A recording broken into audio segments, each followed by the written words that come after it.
네, 안녕하십니까.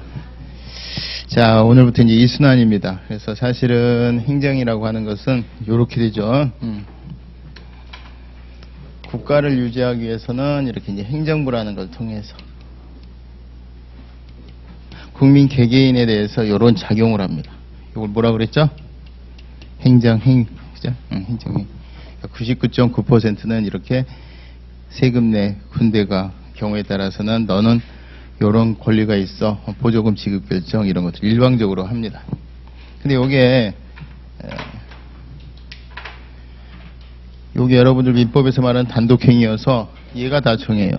그러니까 이 상대방의 의사는 전혀 반영이 안 돼. 그러다 보니까 좀 갑의 입장에서 보면은 좀 곤혹스러울 수가 있어요, 없어요? 그래서 이 국민들의 대표 기관이라고 할 수 있는 국회에서 정한 여기에 적합하게 해라 이런 뜻이. 이걸 뭐라고 그랬죠?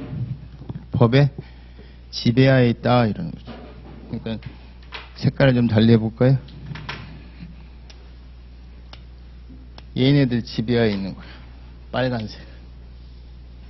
이렇게. 여기까지 생각한 게 이권분립이라 그랬죠. 근데 이제 혹시라도 요게 이제 법률에 적합하면 아무 문제가 없는데 법률에 위반되게 되면은 이 갑은 틀림없이 상처를 입을 거예요. 상처를 입었을 때 여기 가서 구제받아라. 때린 놈한테 받는 사과야말로 진정한 사과. 이거 생각하신 게 존 로크라는 분이고 지금 이게 행정심판이라는 형태로 남아있어요. 근데 사실은 여기 이제 가면은 실제 사고를 쳤던 처분청 바로 위에 행정심판위원회라는 게 있어서 책 보면 금방 알겠죠. 근데 이제 사실은 해결해 주려고 생각하면은 제일 좋은 해결 방안인데 얘네들이 한편이라는 거. 그죠? 이렇게 안으로 굽잖아. 그러다 보니까 혹시라도 여기서 구제가 안 되면 어디로 간다? 제3의 기관을 생각해낸 게 법원이라고 하는 걸 생각해내신 게 크리스토퍼 몽테스키에라는 사람이라고 그랬죠. 그래서 삼권 분립. 권력이 세 개로 나눠져 있습니다. 그래서 결국은 국가를 유지하기 위해서는 이게 주도적으로 행사가 돼서 이 국가라는 틀이 유지가 되는데 오늘 그림이 좀 되네. 그러니까 옛날에 쉬는 시간에 지우는 학생이 선생님 수업은 미술 시간 같아요. 그런가요? 하여간 이제 국가를 유지하기 위해서는 옛날에 이거를 요거 이제 입법 아니겠습니까? 요게 이제 사법이고 요게 이제 행정이고 요 세 개로 이제 옛날에는 이 행정을 견제하는 입법이나 사법이라는 기능이 없었어요. 옛날 왕이 수행할 때는 지 맘대로 결정해서 지 맘대로 집행해갖고 구제를 할 것도 없었죠. 그런데 오늘날에는 국민이 주인이다 보니까 국민 개개인을 상대로 하는 이 조치는 이런 기본적인 틀 하에서 법의 지배 하에서 그다음에 법원에 가서 구제받는 수단으로 이루어져 있습니다. 자, 그러면 우리가 행정법은 그럼 뭐냐 이렇게 물어보잖아요. 행정법 첫 시간에 교수님한테 행정법이 뭔가요? 하고 물어보면 행정에 관한 법이란다 이렇게 얘기한다 그랬죠. 그럼 그 다음 질문이 뭐라고 그랬어요? 그럼 선생님 행정은 뭐고 법은 뭐예요? 이렇게 물어본다 그랬죠. 이때 이제 행정이라는 게 이렇게 옛날에 사실은 이게 법의 지배하에서 이렇게 행사되는 것은 1789년 프랑스 혁명 이후니까 200여 년밖에 안 됐지만 실제 이렇게 빨간색은 옛날에 국가라는 게 있으면서부터 계속 왕이 해왔다 안 해왔다? 근데 그게 이제 오늘날 이렇게 견제받는 거를 행정이라 그래요. 그리고 이 견제하는 이 법을 뭐라 그런다? 행정법 그래요. 그럼 거꾸로 얘기하면은 이제 앞으로 국민 갑을 상대를 할 때는 요거 할 때는 요만큼만 해라 이렇게 정해놓은 법이 무슨 법? 이게 행정법. 이걸 이제 우리가 작용 파트라 그래. 요만큼 해라. 그 다음에 이제 요만큼 하라는 걸 보니까 옛날에는 행정부가 나가 찬 사람이면 좋은데 이게 조직이 크단 말이에요. 거대해. 그러다 보니까 대통령 너는 이거 하고 국무총리 너는 이거 하고 그 밑에 19개 부처 장관은 각각 예를 들어서 뭐 기획재정부 장관은 이런 거 하고 교육부 장관 이런 거 하고 이런 거를 딱딱 편성을 해서 기본적으로 해야 될 업무 등을 분배를 해줬다 안 해줬다? 이걸 뭐라 그래요? 이것도 법으로 정해져 있어. 이걸 뭐라 그래? 조직에 관한 법이라 그래. 행정부의 조직에 관한 법을 5글자로 만들면 뭐가 되겠어요? 그죠? 행정부 조직법 6글자네. 앞에 때 그러니까 뭐가 돼? 정부조직법. 아시겠죠? 정부조직법 보면은 세무서장은 세금 거둬라 이런 말이 나오는 거야. 얼마만큼 거둬라 이건 어디 나와요? 그거는 조직에 관한 법이 아니라 작용에 관한 법입니다. 그래요. 그러니까 우리가 이제 2단계가 되는 거지. 세무서장이야 내가. 그럼 세무서장이 내가 세금 거둘 권한이 있다 없다? 무슨 법을 봤더니 정부조직법을 봤더니. 근데 지금 문제가 된 갑한테 그럼 내가 이제 세금 거둘 수 있으니까 마음대로 거둬?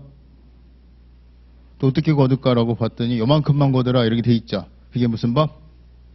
작용에 관한 법. 그러니까 조직에 관한 법, 작용에 관한 법 이렇게 돼 있는 거지. 만약에 조직에 대해서 자기 권한이 없는데 만약에 한다. 무효예요. 경찰서장이 세금을 부과를 해. 그럼 뭐예요? 여기 파트에서 주체상의 권한 없는 주체상의 요건 결여가 그래서 무효가 되는 거야. 무효가. 아시겠지? 그 다음에 실제 그러면은 국회에서 이 정한 법은 행정의 조직에 관한 법도 행정법이고 작용에 관한 법도 행정법이지만 그리고 이게 법률에 적합하면 참 잘했어야 하고 물개박수 치고 끝날 거지만 실은 위법하면 이 구제받는 절차에 대해서도 법으로 정해놓는다 안 해놓는다? 이게 구제에 관한 절차에 대해서도 정하는 법이 있으니 그걸 뭐라 그래요? 행정구제법 그래요. 구제는 어떻게 이루어지죠? 요거 없애버리는 게 제일 좋지. 이게 항고소송. 그 다음에 그거 없애는 과정에 예를 들어서 6개월 영업정지 받았는데 법원에 가서 없애는 바람에 한 2개월 걸렸어. 그럼 2개월간 영업 못한 거는 요거로 가야지. 무슨 법? 국가배상법 이러면은 민법은 여기서도 국회에서도 법을 만드는데 막 갑하고 우라고 서로 돈 빌려주면 돈 갚는 관계 또 돈 빌려주고 돈 갚는 관계뿐만이 아니라 둘이 좋아서 눈이 맞았어. 남녀가 그럼 뭐예요? 혼인을 약속하면 뭐? 법률 용어는 다 줄이는 거니까 혼인을 약속한 걸 투자로 하면 뭐라 그래? 약혼이지. 그리고 혼인하고 혼인하다 보면은 뭐가 생기네. 그게 뭐예요? 친자 관계지. 그러다가 결국은 죽어 안 죽어? 죽어. 그러면 그 혹시라도 있었던 지위나 재산이 어떻게 돼? 상속되잖아. 그게 약혼, 혼인, 친자 관계 여기까지가 친족에 관한 법이고 상속에 관한 법이고 그리고 이제 결국은 돈 빌려주면 돈 갚아야 되지. 이런 거 뭐예요? 재산관계에 관한 법, 재산법. 이게 정하고 있는 국회에서 이거 법률로 다 정하고 있어요. 그렇지만 얘네들은 행위 자체를 통제를 해요. 행위는 놔두고 행위에 대한 책임만 묻는 구도로 돼 있어. 그래서 무슨 법이라 그래? 행위 자체는 자율적으로 이루어진다 그래서 여기는 이게 민법이야. 민법. 민법은 사적인 영역이고 이 사적인 영역은 법치다 자치다. 자치라 그래. 행위는 마음대로 한다고. 얘는 세무서장은 행위를 마음대로 못해. 조직, 작용 다 거기 틀에 짜여진 상태에서 하니까 이거 뭐라 그래요? 무슨 치? 법치.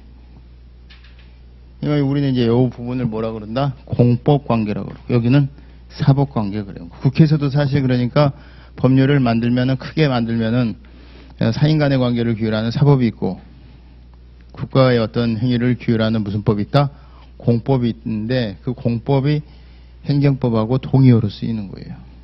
자, 그래서 우리가 이제 첫 시간에 이런 설명을 하려면 행정이 뭔지 가르쳐 줘야 돼, 안 가르쳐 줘야 돼? 행정법이 행정에 관한 법이란다. 근데 행정이 뭐예요? 그랬더니 그러니까 이러고 있으면 안 되겠지. 행정에 관한 개념 살펴주고 입법, 사법과 이렇게 구별이 된단다.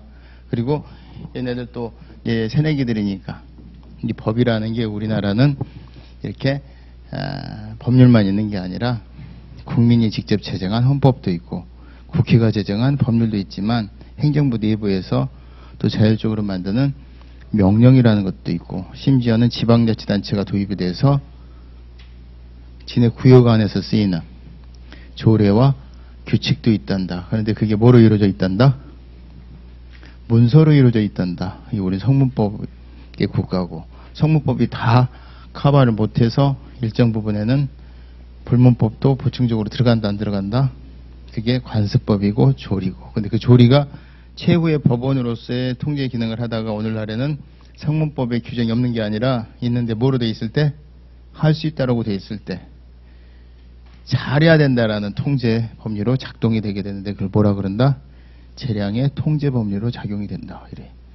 옛날에 이제 형식적 법치주의하에서는 할 수 있다고 그러면 한 것도 적법이고 안 한 것도 적법이지. 형식이 그러니까. 오늘날에는 우리 상식이 안 맞으면 너무 심했대거나 할 수도 있고 안 할 수도 있는데 너무 심했대거나 합리적 사유 없이 차별했대거나 약속을 안 지켰대거나 그런 선택을 하게 되면 보다 위법이 되는 거예요. 그리고 이제 그 행정법이 혹시라도 우리는 성문법이 주된 법이다 보니까 그것이 과연 언제부터 효력이 생기느냐. 시간적 효력. 장려하고 원칙적으로는 소급이 안 되는 게 원칙이다. 지역적인 효력. 원래 대한민국 영토 내에서 이루어지는데 한반도다 보니까 북한은 우리 법이 적용이 되는 지역이다 아니다? 지역이다. 그런 얘기 나오는 거지. 또 우리 영토 안에 있는 사람은 누구나 그 법의 대상이 되지만 혹시라도 상호주의에 대한 상호보증주의에 따른 제한이 따르거나 예를 들어서 뭐 바이든 대통령이 가족들이랑 왔다. 그럼 걔네는 떠다니는 미국이야. 걔네는 그냥 미국 법이 적용이 돼. 왜? 관행상, 국제법 관행상. 그러니까 이제 치외 법권자라는 거고. 또 우리가 이제 주한미군이 주둔하고 있잖아요. 그러니까 미군이 우리나라에 주둔하고 있으니까 걔네들은 조금 열애를 둡니다. 소파 행정협정에 의해서. 그 다음에 이제 그러면 그 행정법이라고 하는 것을 이제 한번 제대로 들어가 보자라고 해서 들어가려면은 이거랑 차이점을 좀 알려줘야 돼, 안 알려줘야 돼? 그러니까 행정법 관계는 사법 관계다. 그래서 권력 관계, 관리 관계를 중심으로 행정법 관계라고 한단다. 행정을 수행하는 과정에서는 국고 관계 같은 것도 있지만 그건 우리의 규율 대상이 아니란다. 그렇게 보는 거예요. 그리고 이제 그 중에서도 관리 관계는 하리소 같은 존재니까 행정법이 만약에 남자로 치고 사법을 여자로 치면 이게 애매하거든. 그러니까 이제 아놀드 슈왈츠제네거 같은 개 중심으로 한번 살펴본다. 그게 권력관계 중심으로 살펴보는데 그 중에 대명사가 뭐다? 행정행위라는 거다. 얘는 오만 법의 이름이 명령이니 조치니 처분이니 뭐 하명이니 별의별 이름으로 등장을 하지만 행정행위라고 우리가 명명하고 그 공통적인 특색 법률에 근거하고 한계 준수해야 되고 위반되면 무효사유, 취소사유에서 무효사유는 개무시해도 되지만 취소사유는 가서 취소를 해서 무효화 시켜야 되고 그 전까지는 마치 유효한 것처럼 따라야 되는데 그게 행정행위에 취소할 수 있는 행정행위의 특질로서 공정력이라는 거다. 그리고 그 공정력은 빨리 제거해야 된다. 기간 안에. 기간 지나면 더 이상 제거할 수 없을, 그러니까 다툴 수가 없게 되는 효력이 생기는데 그런 거를 불가증력이라고 하는 전속력이라고 하는 거고, 또 취소하는 처분청이 스스로 취소하는 것도 속성에 따라서 앞에 너무 신뢰가 생기면 취소를 못하게 되는데 그걸 뭐라 그런다? 불가변력이라고 해서 전속력이라고 한다 그래요. 그리고 나아가서 혹시라도 이 행정행위가 여기서 의무가 생겼다. 의무를 불이행하면 얘가 법원에 가서 판결 받아가지고 집행하는 게 아니라 그냥 들어온다. 자력 집행력. 그리고 다시 재발 방지 내지는 옆에 있는 애들한테 본때기를 보여주기 위해서 매도 든다 안 든다? 제재력, 행정벌 이래. 지금 제가 말하는 게 막 들어와. 막 들어오면 생리적 법조인이야. 2달에서 막 이게 막 들어오면 지금 처음 뵙겠습니다. 이러면 좀 문제가 있고 본 거 같긴 한데 어디서 봤더라 이 정도는 돼야 돼. 그 정도 되시면 굉장히 잘하고 계시는 거다 이 말이야. 오늘부터 이제 시작하는 이 순환은 이제 구력이 좀 되신 분들은 지금부터는 열심히 하셔야 돼. 그리고 이제 구력이 이제 처음부터 하셨던 분들은 그대로 따라가시면 되는 거고. 특히 구력 되신 분들 더 정신 바짝 차리셔야 돼. 2달 전부터 하셨던 분들은 예열이 돼서 쭉 이게 흐름 타고 올라간다. 근데 이제 이런저런 사유로 좀 쉬었다. 또 낙방이 아픔으로 또 한동안 손 놨다 다시 왔다. 그러면 마음은 더 굳건한데 실은 예열이 잘 안 돼요. 그러니까 예열이 안 되는 것은 어떻게 해야 된다? 그냥 가까이 두면 돼. 책 가까이 두고 계속 보려고 노력하고 그러면 서서히 익숙해집니다. 그래서 이제 일순환은 사실 이제 그러고 나서 난 다음에 이제 구제에 관한 법으로 가려고 하면 실제 3시간씩 12회를 해서 행정법을 전체를 마스터한다는 게 정말 힘들어요. 만약 여러분들 이제 옛날에 사법시험처럼 2차 시험에만 행정법이 있다. 그러면 그냥 골격만 가르쳐주면 제가 그거 전문가입니다. 2차 답안 쓰게 해주는 거. 근데 문제는 2차 답안은 논술식이니까 준비한 대로만 쓰면 돼. 내가 실제 시간이 없어서 못 쓸 거는 준비할 필요가 없지. 그러다 모르는 거 나오면 안 쓰면 돼. 논술식은. 무슨 말인지 아시겠어? 여러분 2차 볼 때 논술식은 모르면 안 쓰면 돼. 판례가 기억이 안 난다. 안 쓰면 돼. 거기 배점 1점 까먹으면 돼. 객관식은 방법이 없어. 백지로 놔두면 돼, 안 돼? 그러니까 객관식이 사실은 수업 준비하기가 훨씬 어려워요. 그러니까 9급이나 7급 공무원 준비하는 학생들 시험 준비하게 할 때는 진도 때문에 막 머리 옛날에 깨져. 그래서 제가 이제 9급 하다가 그만두고 지금 이제 간평산이 이렇게 행정산이 이런 거 중심으로 하고 있죠. 여러분들이 객관식으로 하는데 다행히 우리 행정사는보다 지금 9급이나 7급처럼 너무 출제가 많이 돼가지고 이제 웬만한 건 다 맞춰 애들이. 그러니까 기출문제가 돼서 그러니까 자기 코너웍을 때린단 말이에요. 근데 여러분들은 거기까지는 안 가더라도 기본적인 것만 맞추면 되는데 다만 우리는 이제 5급에 준하는 시험이니까 몇 지선다다? 4지선다가 아니라 5지선다예요. 5지선다니까 조금 이제 아는 거를 확실하게 알고 계셔야 돼. 그래서 1순환에는 행정법 통론, 행정에 관한 개념, 법원 이런 거 설명합니다. 그 다음에 행정작용 파트에 들어가서 행정행위, 이게 이제 개별적 구체적으로 떨어지는 건데 이것과 구별되는 행정부가 규범도 만들더라 안 만들더라? 행정입법 이런 거 다뤘단 말이지. 그리고 이제 이 행정행위랑 구별되는 개념으로 공법상 계약 같은 것도 체결해서 합의를 도출해서 하는 경우도 있고 명령이 아니라 권고 같은 걸 형태로 비권력적으로 행정지도같이 이루어지는 것들 기타 등등 이렇게 해서 이제 우리가 살펴보고 행정행위의 특질은 의 다음에 이제 종류를 쭉 나열을 해서 종류로 구분하다 보면 행정행위 특질이 대충 좀 간파가 돼야 안 돼요? 그리고 이제 그 다음에 행정의 특질이라고 할 수 있는 법률의 적합성, 공정력, 전속력, 자력, 집행력, 제재력 이런 거 중심으로 살펴보고 자력, 집행력과 제재력은 저 뒤에 가서 요렇게나 다양하게 있다더라.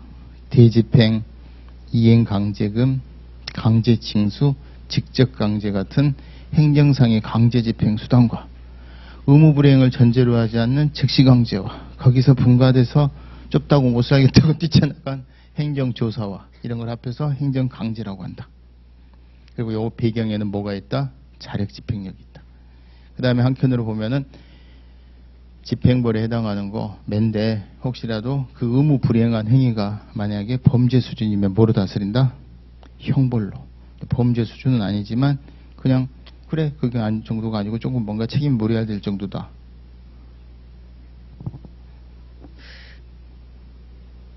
질서 위반 행위로 과태료. 아까 음식물 쓰레기랑 쓰레기 정리해가지고 쓰레기 버리러 갔다가 이거 말하면 안 되는데 쓰레기 버리러 갔다가 일반 쓰레기 들고 음식물 쓰레기 들고 갔는데 제가 혹시라도 이제 음식물 쓰레기 같은 게 있으면 이렇게 출근하러 가는 길에 이렇게 들고 가다가 이렇게 넣어요. 근데 이제 카드가 있어야 돼. 카드가 제 이제 핸드폰 안에 카드가 하나 있고 그 다음에 집에서 이제 하고 갈 때 이렇게 메고 나가. 거기 하나 있는데 아, 200 얼마 남아있어. 그래서 이걸 빼서 이걸 넣을까 어쩔까 계속 고민을 하다가, 2,500원 남아있는 게 내 핸드폰에 있는 게 좋을까? 여기 있는 게 좋을까? 막 고민하다가, 그래, 여기 있는 게 좋겠다. 그러고 넣었는데, 딱 넣는 순간, 아차 싶은 게 음식물 쓰레기통에다 뭘 넣어버렸어? 일반 쓰레기통을 넣었어. 대부분 좀 밑에가 쌓여있으면 이렇게라도 해서 이제 주우려고 봤는데, 어이씨, 바로 가져가가지고 쫙 밑에 있어. 1분간 고민했어. 이거를 빼 말어. 빼면 이제 망가지는 거야, 여기는. 그래서 고민하다가 몰래 도망갔거든. 근데 지금 과태료 얘기하려다 보니까 갑자기 막 이런 생각이 나. 그죠? 막 잊어버리고 싶은 것도 막 기억이 나왔나? 여러분 2달간 했는데 막 잊어버리고 싶은 막 행정법 막 이건 다 잊어버려야 돼. 이건 나쁜 기억이야. 그런데 막 기억이 나왔나? 안 되니까. 그러니까 옆에다가 계속 두셔. 자수해야 되는 자수. 가수 자수. 나는 사실 나대로 손해봤어. 그 일반 쓰레기인데 그 쓰레기 봉투에다 다 넣은 거를 또 음식물에다 넣는 바람에 또 킬로그램대로 또 냈단 말이야 나는. 그래도 뭐 사고는 쳤으니까. 자, 그래서 이제 이 순환은 어디서부터 한다? 구제부터. 그러니까 사실은 지난 시간에 1순환에 여러분들한테 죄송한 게 한 1시간 정도가 좀 부족했어요. 구제 파트를 한 6시간 정도 하면 대충 개요를 설명을 하는데 변명 아닌 변명이 제가 한 4주간 독감으로 정말 많이 알았어요. 여러분 혹시 목소리 이렇게 체크하신 분 있을지 모르겠는데 감기 때문에 아주 죽었다 살아났어. 마스크 쓰고 다닐 때는 감기가 안 걸렸는데 이제 구제 파트는 이제 조금 더 세게 다루고 그 다음에 앞에 파트는 이제 조금 살살 다루고 이제 뭐 이거하고 똑같은 거예요. 우리가 여기서 준비를 해가지고 이제 싸우러 나가는 거잖아요. 구제는 싸움이거든. 근데 이제 소송 파트니까 근데 이제 소송을 하면서 필요한 거 뒤돌아보는 이런 거를 이제 이순환 때 갖는다 이렇게 생각을 하시고 그러니까 이제 구제 파트를 시작하면 원래는 전속 보장이니까 뭐가 우선해야 돼요? 없애고 그걸로 안 되는 거 돈 이렇게 가야 되겠죠? 그런데 이제 행정쟁송은 순수하게 다투는 절차에 관한 소송법 심판법이고 국가배상은 국가배상이라고 하는 것이 실체가 있느냐 없느냐 실체하고 같이 기울어져서 대한민국의 모든 행정법 교과서들은 국가배상 파트가 먼저 나옵니다. 그러다 보니까 비교 개념으로 손실보상도 먼저 나오고 앞으로 이제 오늘 한 3시간 동안 2시간 반 동안 국가배상에 대해서 할 거예요. 진도표상으로는 손실보상이 들어가 있는데 아마 불을 보듯이 못하게 뻔합니다. 이제 국가배상은 조금 깊이 들어간다 생각하시고 자, 국가배상법이라고 하는 일반법이 있습니다. 자, 그 일반법이 있으면은 그 일반법에 따른 요건만 갖추면은 다 받을 수 있다 없다? 받을 수 있는 거예요. 그래서 이런 일반법이 있고 이게 일반법이지만 뭐보다는 특별법이다? 민법보다는 특별법이에요. 민법보다는 특별법이다.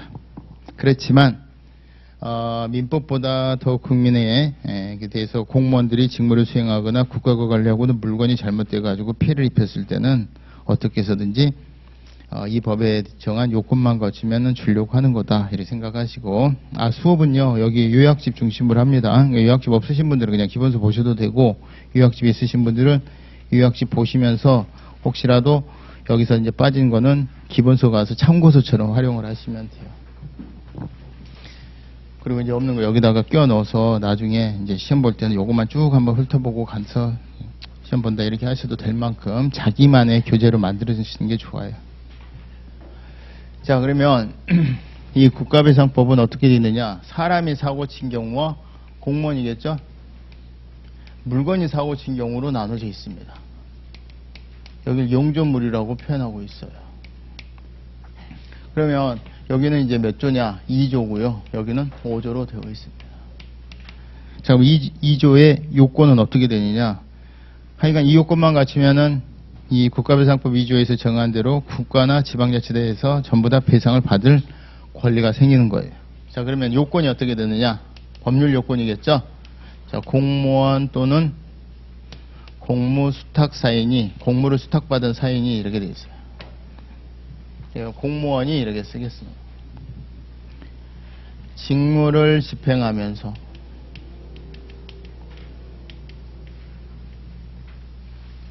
고의나 과실로 법령에 위반하여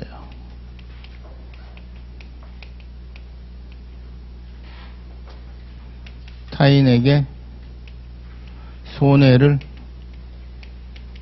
입힌 때에는 이렇게. 이거는 이제 순차적으로 요건화시켜서 하나, 둘, 셋, 넷 하면 다 굳이 하면은 5개고 엄밀하게 말하면 6개예요. 6개가 뭐냐? 이 손해가 이 법령에 위반한 그 직무집행, 그 가해행, 이게 가해행이죠. 가해행위와 이거 간에 뭐가 있어야 돼? 무슨 인과관계? 요건 이제 당연히 해석상이죠. 자, 이 요건을 갖추면요, 이 법률 효과가, 법률 요건이라고 할게요. 국가배상법 위조라고 하는 이 법조문상의 요건을 갖추면, 요건이니까 하나라도 안 갖추면 안 돼요. 다 갖추면 효과가 어떻게 되느냐? 효과가, 법률 효과가 누가? 국가 또는 지방자치단체가, 지자단체라고 쓰겠습니다. 배상하여야 한다 이렇게 됐어. 자, 의무를 규정하고 있습니다. 누가? 국가나 지방자치단체가. 누가 잘못했는데? 공무원이 잘못했는데. 자, 그러면 요게 결국 국가배상법 위조는 무슨 내용이냐? 이게 사용자 책임이에요. 사용자 책임. 종업원이 잘못한 것에 대해서 사장님이 책임을 지는 건데, 민법에 여기에 관한 규정이 있더라 없더라? 756조의 규정이 있는데 여기에 비해서는 국가배상법 위조가 어떤 관계다? 특별법 관계다. 그럼 얼마만큼 특별하냐? 자, 국가민법 756조에는 뭐가 있다? 면책 조항이 있다. 근데 여기는 면책 조항이 없어요. 그러니까 국가나 지방자치단체가 내가 그 공무원을 선발하고 관리감독 최선을 다했다. 빠져나갈 구멍이 없어요. 그러니까 누구에게 좋아요? 얘한테 좋습니다. 얘. 피해자. 피해자들이 민법 756조로 국가나 지방자치단체 책임을 추궁하려 들면 국가나 지방자치단체가 나는 최선을 다했어 하고 버팅길 수가 있어. 근데 그게 이제 입증되면 진짜 면책이 될 수가 있어. 근데 국가배상법에는 그 조항이 없어요. 그러니까 훨씬 더 좋아요, 안 좋아요? 좋아요. 이 용접물 책임도 마찬가지. 용접물 책임도 나중에 보면 민법 758조에 공작물 책임이라고 있습니다. 공작물 책임이라고 있는데 거기에 비해서 이게 더 특별 규정인 게 여기도 면책 조항이 있고 여기는 면책 조항이 없어. 나는 최선을 다했는데 그런 거 안 통해. 주의하셔야 될 것은 면책 조항이라는 게 나는 최선을 다했다. 국가나 지방자치단체가 물건 관리하는데 공무원을 선임 감독하는데 여기에 면책 조항이 없다는 거고, 여기서 혹시라도 600년 만에 포구해가지고 면책 사유 이거는 있어. 면책 조항이 없다는 거지. 그러니까 민법에 비해서 여기는 면책 조항이 있어요. 여기는 면책 조항이 없어. 그런 면에서 민법보다는 다 뭐가 좋다? 국가배상법이 훨 좋다. 그러면 우리나라 법 체계가 민법이라는 체계가 있고, 이제 내가 피해자인데 공무원으로부터 피해를 받았을 때 국가배상법 위조로 청구할 수도 있고 민법 756조로도 청구할 수 있는데 이게 법조 경합이라고 그러는데 뭐가 더 좋은 거예요? 특별법이 이제 우선 적용되는 거지. 그럼 만약에 미국이나 이런 데도 이런 패턴이 있다 없다? 있어요. 독일도 규정이 있고, 미국 같은 경우에는 불문화된 관습법이지만 판례법으로 이루어져 있지만 걔네들도 이런 이원화된 법 체계가 있다 없다? 있겠죠. 그러면 지네 나라, 우리나라 자국민은 다 이게 적용이 돼. 국민에게 유리한 국배법이죠. 국배법 5조가 적용이 되죠. 근데 만약에 우리나라 미국은 미국대로 이제 미국 공무원이 잘못하다가 미국 자국민에 대해서 피해를 입히면 지네 국가배상법 체계에 따라서 제대로 된 배상을 받는단 말이에요. 더 편하게. 근데 만약에 우리나라 국민이 미국에 유학을 갔어. 근데 미국 공무원이 공무를 집행하던 도중에 우리 한국 국민에게 불법행위를 했어. 근데 걔네들 법원이 지네 자국민에게는 이 유리한 국가배상법을 적용하는데 우리 피해자가 누구라는 이유로? 한국인이라는 이유로 이걸 적용하더라. 그러면 이제 어떻게 하겠다? 우리나라가 우리 국민 홀대했어? 알았어. 그럼 우리도 똑같이 할 테야. 이게 뭐예요? 이게 상호보증주의예요. 이 상호보증주의는 우리나라 국민이 만약에 미국 공무원의 불법행위로부터 피해를 받았을 때 국가배상법 체계와 좀 불리한 민법 체계가 있는데 민법 체계를 적용시키더라. 그러면 우리도 뭐를 적용시키겠다?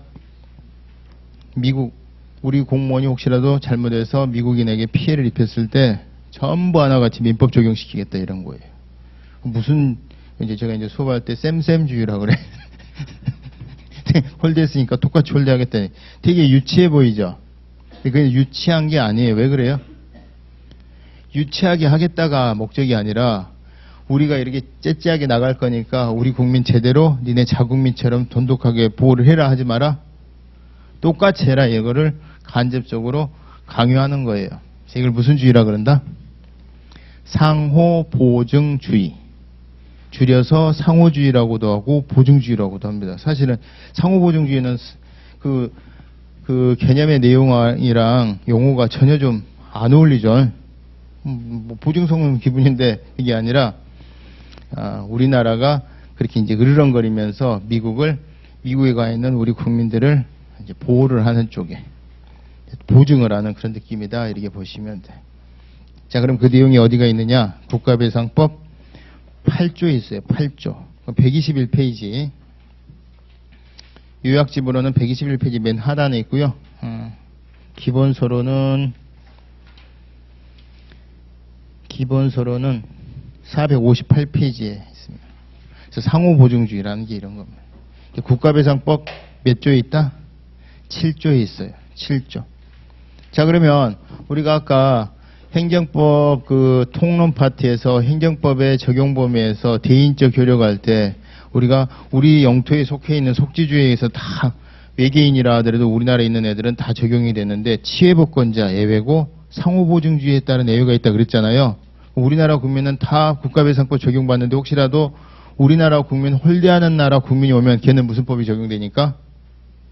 민법이 적용되니까 걔는 상호보증주의에 대한 제한이 따른다 안 따른다? 그런 표현을 쓰는 거야. 이해되면 좋고 안 되면 말고 이해 안 됐다고 해서 막 자학할 필요는 없어요. 어차피 우리 시험 보기 전에는 다 채워지니까 안 채워지니까 채워줘. 자, 그 다음에 그러다 보니까 여기서 이제 두 가지 문제가 돼. 민법보다는 특별법인데 좌우지간 태생 자체가 민법보다는 특별하게 하기 위해서 태어나긴 했지만 일반법으로서 개별법의 이 처분에 의해서 피해를 입은 사람에게는 국가배상 받을 수 있다 없다 이런 말이 있건 없건 다 이 법이 적용된다 안 된다? 다 적용되는 거야. 그러니까 국가배상법에 그러니까 요 요건 정도는 이제 간파를 하고 계셔야지. 그 다음에 이제 여기 영조물 책임도 보면은 법률 요건이 이래요.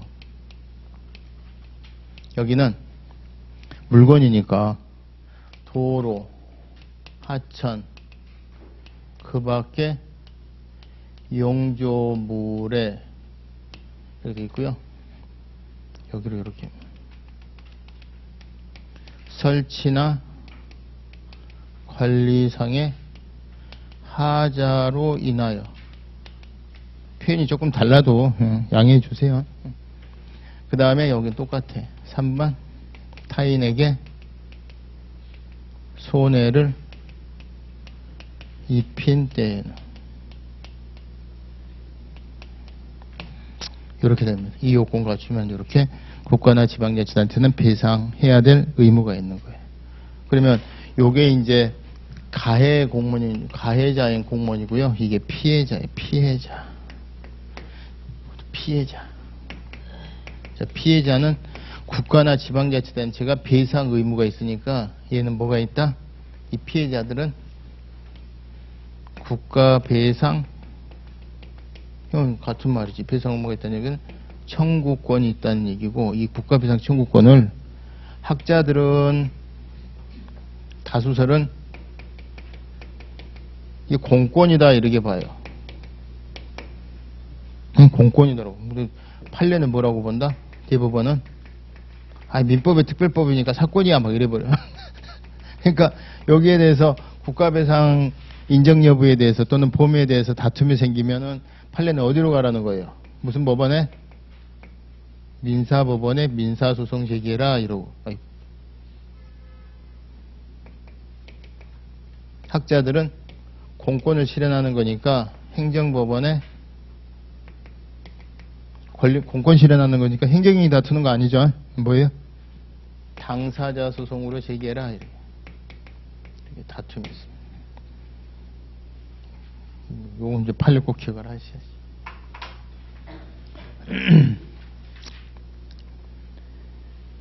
자, 그럼 우리가 이제 요 2조의 요건을 해석을 하는데, 이 요건 해석이 안 되더라도 뭔가 밑받침이 하나는 있죠, 사실은. 여기 이제 요건이 안 되더라도 어디로는 갈 수 있어? 민법에 의해서 청구할 수는 있어. 근데 민법으로 가면은 조금 이제 불리하다, 안 불리하다? 그럼 우리가 가급적이면 이 요건을 해석을 할 때 웬만하면은 국배법이 적용되게끔 해석하려고 할까요? 적용이 안 되게끔 해석하려고 그럴까? 적용되게끔. 얘를 보호를 해주기 위해서. 느낌 오죠? 이게 리갈 마인드야. 국배법이 어떻게 해서든지 민법보다도 유리하니까 이걸 적용하기 위해서 학자들은 국배법, 우린 성문법계 국가니까 일반법인 국배법 2조를 해석함에 있어서, 해석이지, 성문법이니까 해석을 할 때 유리하게 해석한다, 불리하게 해석한다? 유리하게 해석할 거다. 그럼 자, 1번.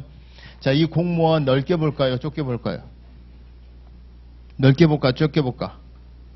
넓게 볼 거다. 그게 뭐냐면은 조직법상의 공무원이 얘가 9급 공무원, 7급 공무원으로 임명이 돼서 보직을 부여받으면 그게 조직법상의 공무원이야. 아까 조직에 들어가면은 그 조직에 너는 무슨 권한 있고 너는 무슨 권한 있고 이거 한다 그랬잖아. 대통령은 무슨 권한 있고 이거 한다 그랬잖아. 그럼 보직이 없으면 조직법상의 공무원이 아닌 거야. 그런 공무원도 있어요. 있지, 많어. 자, 그러면 혹시라도 이 조직법상의 공무원 아니더라도 그냥 공무원처럼 기능을 수행하더라. 이걸 기능상의 공무원이라고 하는데 그 대표적인 애가 누구다? 공무, 수탁, 사인. 그래서 옛날에는 이 공무, 수탁, 사인을 공무원으로 편입해서 해석을 해줬던 거예요. 만약 여기에 공무원이 해당이 안 되면 뭐가 되니까? 저리 가야 되니까. 했는데, 그래서 막 심지어 교통 할아버지라 그래가지고 초등학교 앞에서 30분간 그 노란 옷 입고 이거 깃발 왔다 갔다 하시는 분도, 이분도 그냥 잘못하면은 국가배상 책임지는 거야. 해당 지방자치단체가 막 이런 해석을 한 거야. 근데 그 판례가 지금도 있지만 2009년에 법이 개정이 돼갖고 2009년이 아니라 몇 년이지? 2019년 같은데.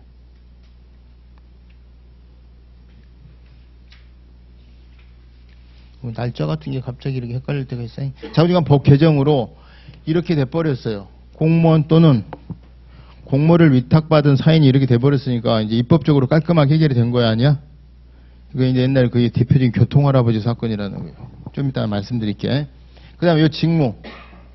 직무도 넓게 볼까, 작게 볼까? 넓게 보려고 그랬는데, 이게 우리가 행정법 통론에서 봤을 때, 우리가 행정법상의 관계가 권력관계, 관리관계, 국고관계 이러면, 이 관계의 원인이 되는 행위가 권력 작용을 하면은 그 속에서 권력 관계가 형성되는 거고, 관리 작용을 하면은 관리 관계가 형성이 된 거고, 국고 작용을 하면은 국고 관계가 형성이 되는데, 이게 행정을 수행하는 과정의 세 가지 유형인데, 자, 여기까지가 뭐라고 그랬어요? 공이고, 이거는 뭐라고 그랬어? 사라 그랬지. 그죠? 기억나셔? 국고관계는 그냥 사법관계로 본다고? 당사자가 국가인데, 그래도 걔가 뭐, 이렇게 흥정하고 깎고, 한 푼이라도 더 받으려고 하는 것도 뭐로 본다? 사법관계로 보니까. 자, 여기서 이 직무는 요거로만 봐요.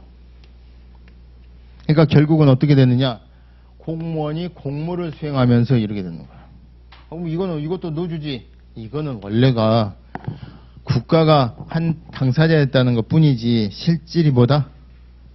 사법관계니까 이거는 어디로 가야 되는 거다. 이해되죠? 이건 원래 어디다?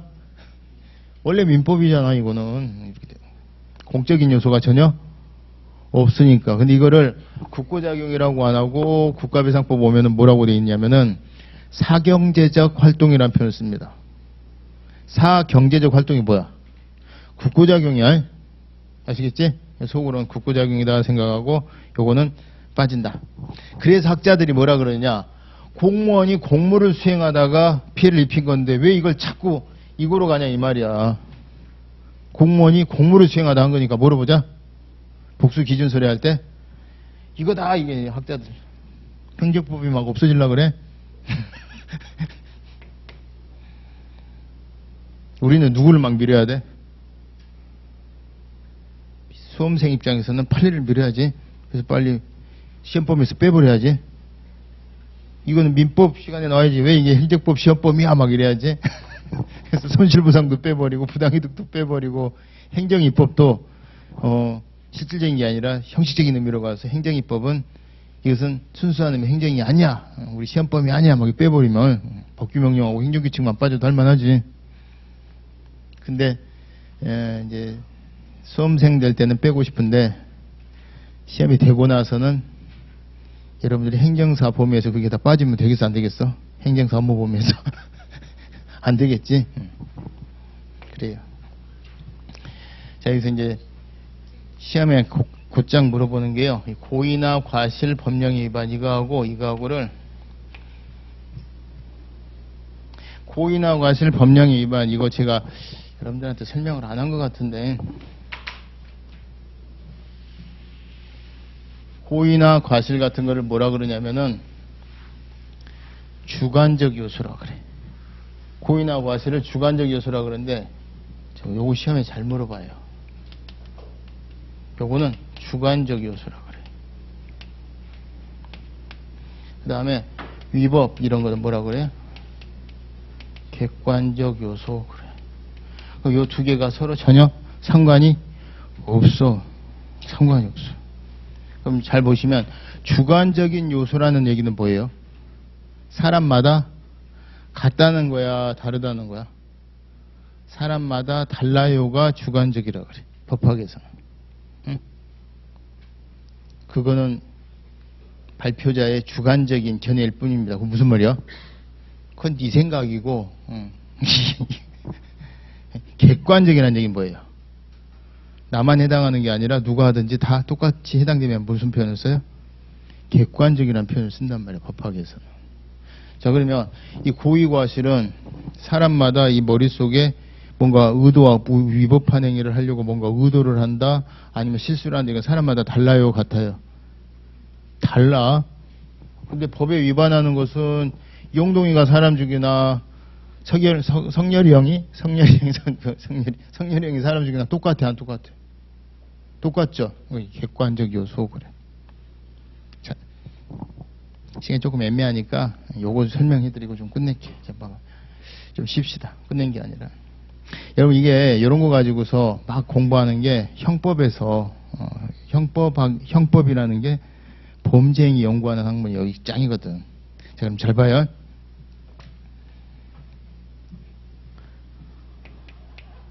사람이 사망했어. 갑의 행위로 얘가 을이 사망했어. 그러면은 이 을이 사망을 했다라는 것과 갑의 행위라는 걸 놓고 보면은 갑의 행위로 을이 사망한 것에 대해서 이 살인행위라는 거 있잖아요. 살인행위. 이 살인행위에 대해서는 얘가 이제 책임을 져야 되겠죠. 그죠? 그러면 이 부분에 대해서 얘가 살인행위에 대해서 책임을 지는데 자, 얘가 고의과실이 각각 다를 수가 있어. 갑이 예를 들어서 살인의 고의가 있었을 수가 있고요. 그럼 무슨 죄가 되느냐? 살인의 고의로 여기 사망을 하면 얘는 살인죄입니다. 살인죄. 근데 만약에 상해 고의면 어떻게 돼요? 상해 고인도 왜 죽어? 출혈이 심해서. 그럼 결국은 네가 한 행위 때문에 사람이 죽었잖아. 근데 나는 죽이려고 했어요? 상처만 입히려고 했어요? 상해치사죄라는 죄가 있습니다. 살인죄보다는 좀 낮을까 높을까? 우리 상식 들어본 것 같죠? 살인죄 밑에 상해치사죄. 얘는 폭행의 고의밖에 없었어. 툭 밀쳤어. 담타하지 말라고. 하고 넘어져서 죽어버렸네. 뭐야? 무슨 치사? 폭행치사.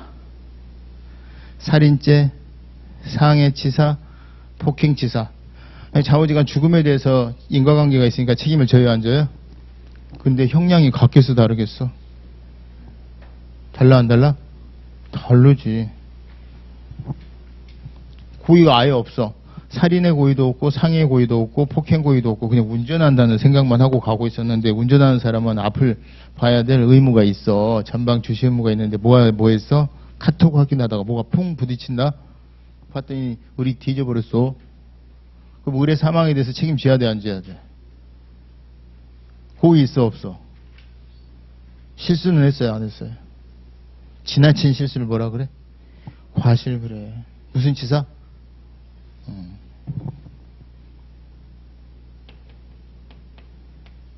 무슨 말인지 아시겠지? 이 네 가지 유형은요, 사람을 죽여서는 안 된다는, 법을 위반해서는 안 된다는 위법의 측면에서는 네 가지 가불병정이 다 똑같다 안 똑같다? 사람을 죽이면 안 되지. 내가 죽이건 누가 죽이건. 근데 우리를 죽이면 안 되는데 각각 주관적인 요소가 달라요 안 달라요?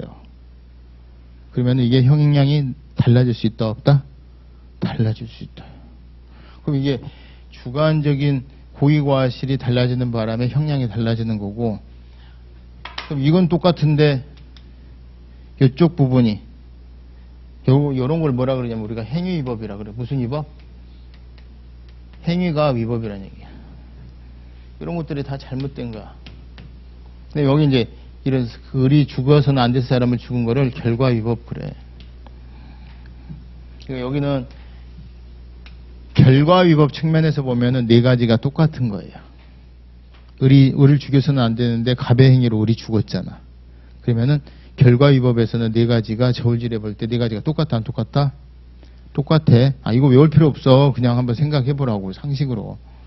근데 행위위법에서는 각각 달라요 안 달라요? 약간 다르지. 그래서 일단 고의과실이 이런 개념이야. 위법은 뭐다?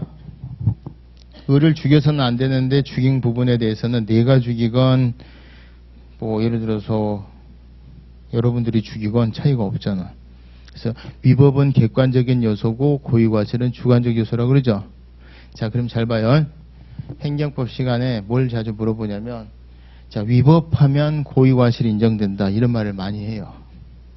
맞는 말이겠어요 틀리겠어요? 위법하면 고의과실이 항상 인정되는 거예요? 위법 따로 고의과실 따로인 거예요? 따로요. 위법하더라도 해당 공무원의 고의과실이 있는지 없는지는 따로 따져봐야 돼 안 따져봐야 돼? 따져봐야 돼. 근데 자 요게 여러분들 민법을 하셨으니까 원래 이런 상황이 생기면 피해자가 가해자의 고의과실을 입증해야 되는 거예요? 가해자가 스스로가 고의과실이 없었다는 걸 입증하는 거예요? 개인정보보호법 때 내가 잠깐 얘기했어. 항상 피해자가 입증을 해야 되도록 돼 있어. 근데 개인정보보호법에서만 그게 딱 역전돼 있지. 자꾸 전환돼 있다 그러죠.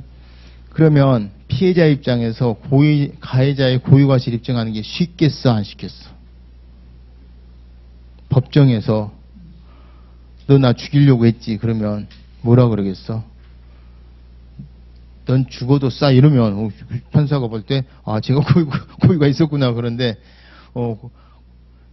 그렇게 얘기했겠어? 전혀 그런 생각이 없다고 했겠어? 고의 없다고 그러겠지. 근데 그걸 피해자가 입증해야 된다고. 너 최선 다 안 했지? 최선을 다했습니다. 그러면은 최선을 다 안 한 걸 누가 입증해야 돼? 피해자가 입증해야 돼. 어려워.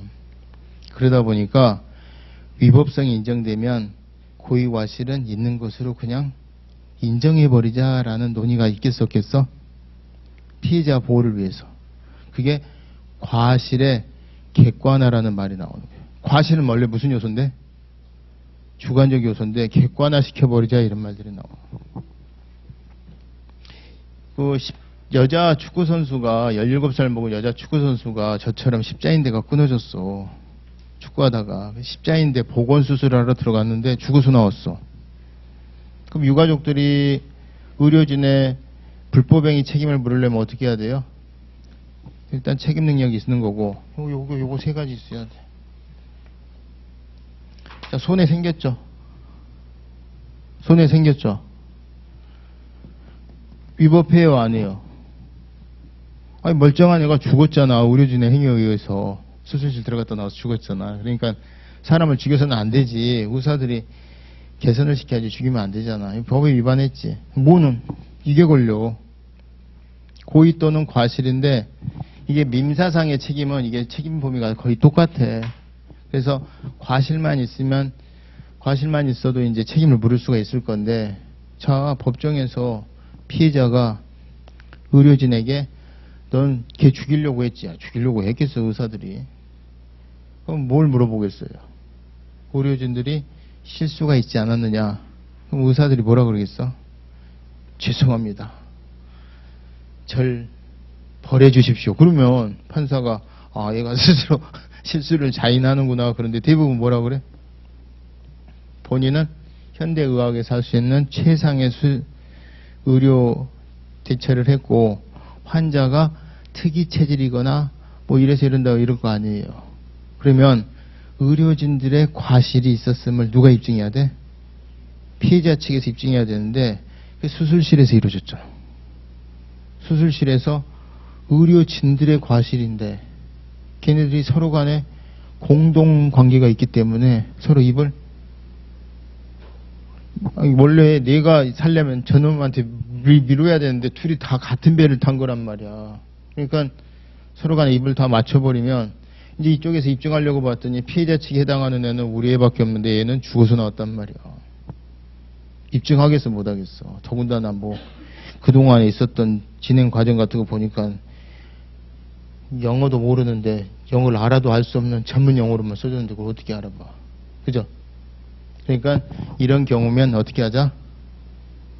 사람이 죽었으면 실수 있다고 보자. 니들 행위로 사람 죽었으니까.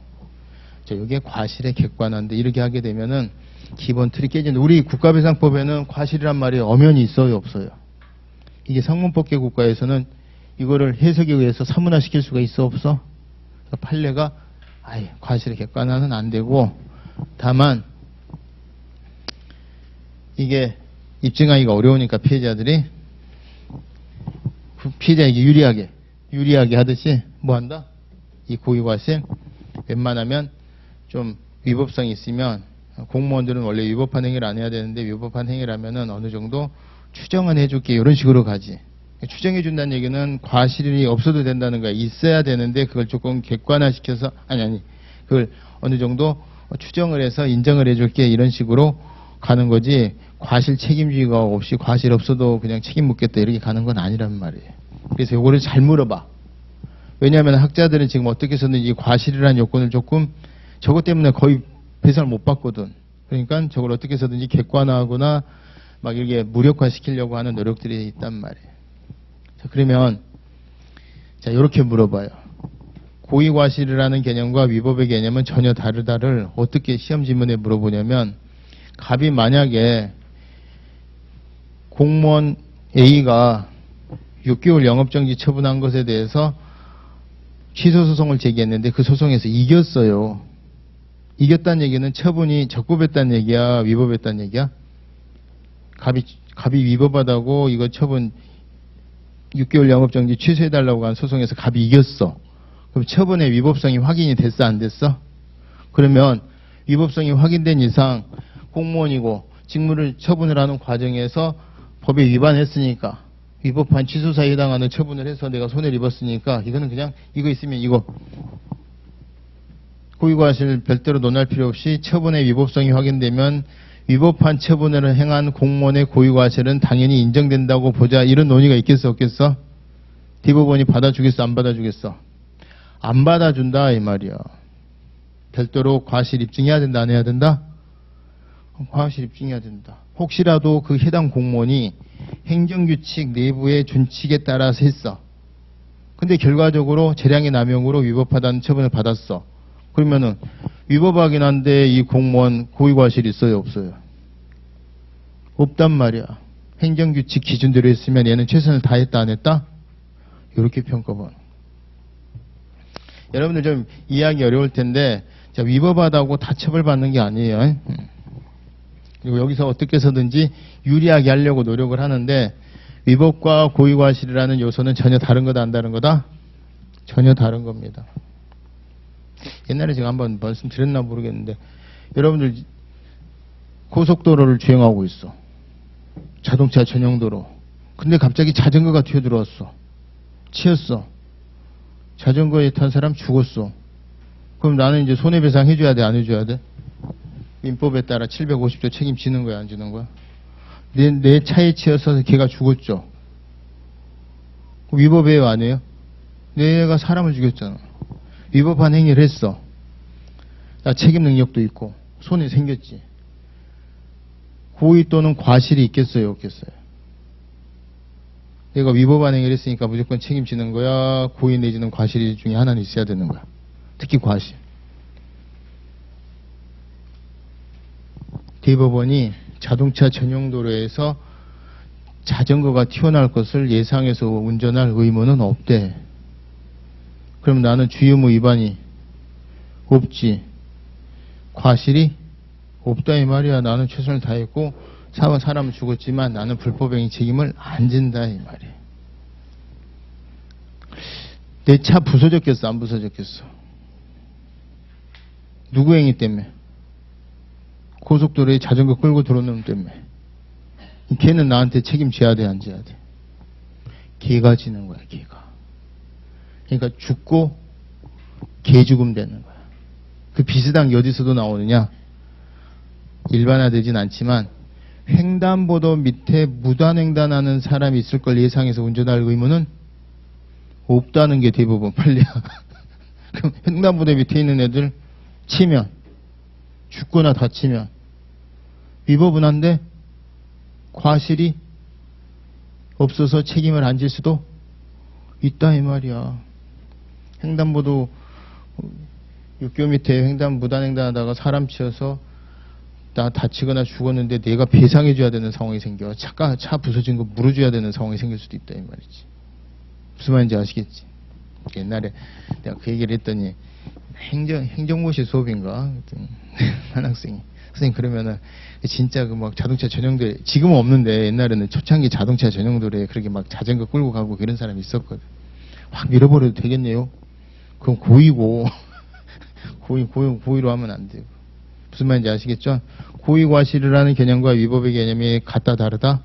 전혀 다른데 이 부분을 이제 여러분들이 나중에 기출문제나 예상문제 풀다 보면은 다른 표현으로 이렇게 쓱 물어봐요.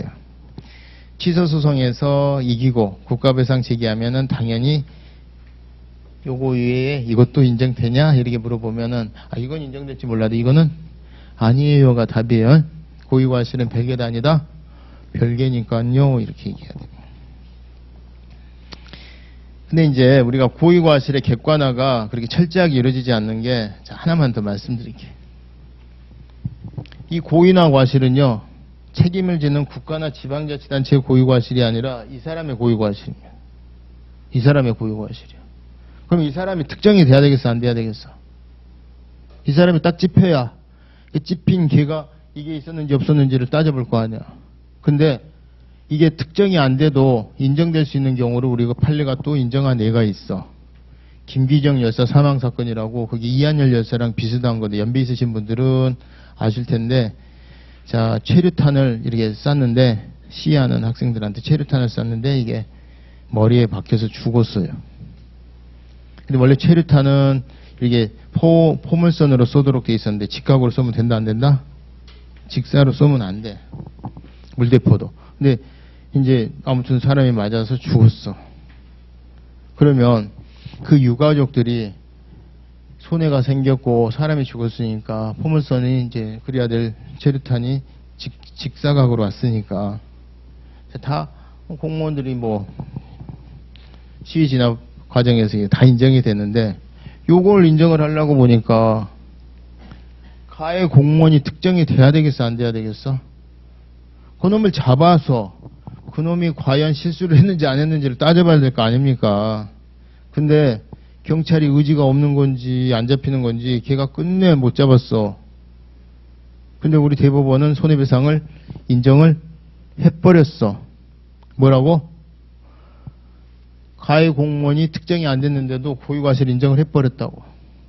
이유는 체류탄이 우리 편의점 가면 막 파는 거예요. 경찰에만 있는 거예요. 경찰에만 있는 거니까 가해 공무원이 특정은 안 됐지만 결국 그 중에 누군가가 쐈다 안 쐈다?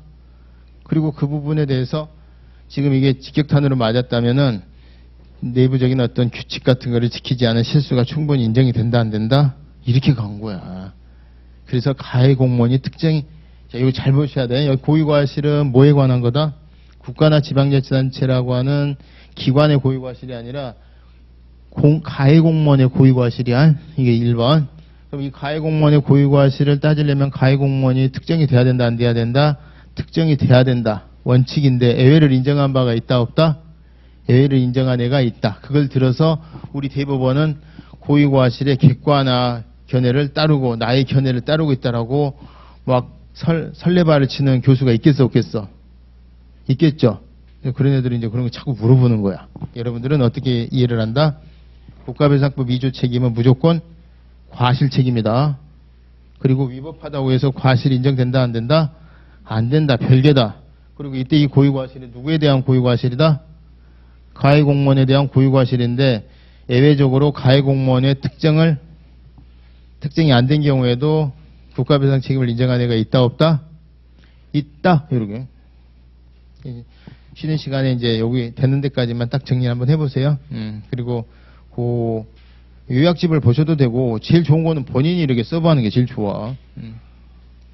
그건 좀 덜어드리려고 제가 이걸 드린 거고. 자, 좀 쉬었다가 이어서 하겠습니다. 쉬었다가. 이거 칠판은 지우지 마세요. 오늘은 아마 3시간 내내 이걸로 갈 것 같습니다.